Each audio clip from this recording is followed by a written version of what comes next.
Olá pessoal, falar sobre processo penal 2, espécies de provas, começando hoje com a oitiva da vítima, a oitiva do ofendido, que está ali no artigo 201 do CPP, tá? Quando a gente fala da oitiva do ofendido, o primeiro ponto a se analisar é que o ofendido, a vítima, não entra no cômputo da quantidade de testemunhas, né, que a depender do procedimento tem o seu limite máximo, a regra do próprio CPP. A oitiva do ofendido, além de não contar no cômputo das testemunhas, o ofendido também não presta compromisso, portanto não pode incorrer aí em falso testemunho, porque não está inserida, né, no tipo de prova testemunhal. Então a gente tem que considerar essas questões em relação ao ofendido.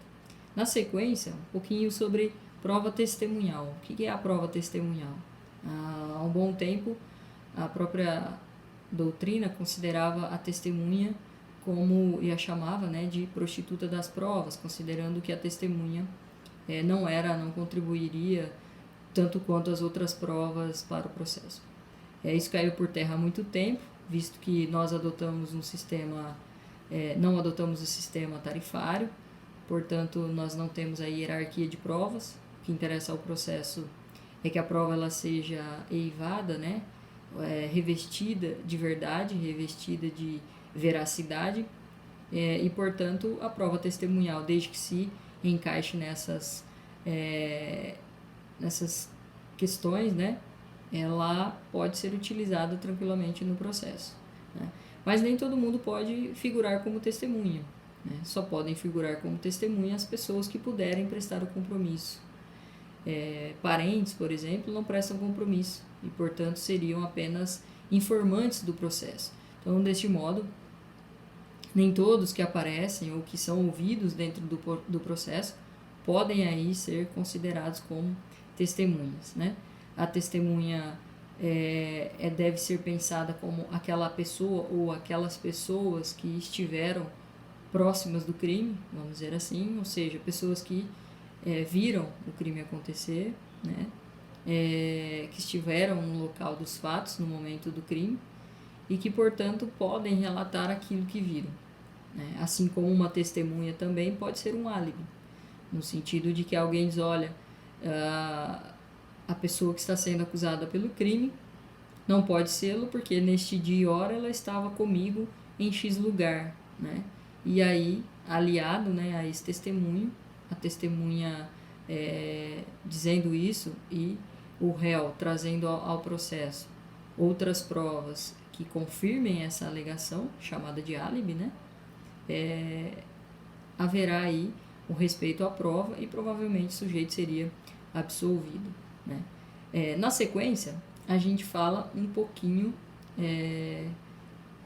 sobre outro tipo de prova, que é a acareação, tá? Que está ali a partir do artigo 228 do CPP. Eu já peço aqui licença, né, pessoal, porque são vídeos caseiros e eu estou olhando aqui a lei do lado, tá? Então, peço um pouquinho de paciência, porque a gente está tentando encontrar a melhor forma aí de levar a informação para vocês. Então, falando da acareação, o que seria a acareação? A acareação é colocar duas ou mais pessoas frente a frente, tentando aí abstrair delas, né, a verdade. Mas para que a acareação ela seja possível, é preciso que essas pessoas que estarão frente a frente tenham levado ao processo informações sobre o mesmo ponto ou pontos do processo, provas também, né, mas que tragam informações completamente contrárias, né, enquanto A diz uma coisa, B diz outra completamente distinta, né? Quando, por exemplo, vamos dizer que a testemunha A diz, olha, a pessoa que está sendo acusada do crime estava comigo em tal lugar, neste dia e horário. A testemunha B diz, não, eu vi esta pessoa praticando o crime. Então, quando se coloca sobre um ponto específico duas informações completamente contrárias, a lei autoriza a realização da acareação, né? E aí, né, colocando essas duas testemunhas frente a frente, por exemplo, o juiz ou até o delegado, porque a acareação pode ocorrer tanto durante o inquérito quanto durante o processo, ela traria ou tentaria trazer a verdade, né? Qual dessas duas informações realmente condizem ou estão relacionadas com a verdade. E então se realiza a careação. Tudo bem? Passando adiante, seguindo a própria ordem do Código de Processo Penal, a gente fala um pouquinho sobre a prova documental. A prova documental vai ali no artigo 231 e seguintes, né? A prova documental já foi considerada a rainha das provas, né? Assim como as provas periciais. Hoje ela tem o peso de qualquer outra prova, mas é uma prova fundamental. Em tempos de tecnologia, né? E-mail, conversa no WhatsApp, qualquer outro tipo de mensagem, né? Ou documentos podem ser considerados provas documentais, né? E são úteis ao processo quando são utilizadas, assim como todas as outras provas, né? Um detalhe interessante que a lei vai dizer sobre as provas documentais é que elas podem ser apresentadas a qualquer tempo no processo, o que não se diz em relação a todas as outras provas. Então, a prova documental tem essa característica em particular, certo?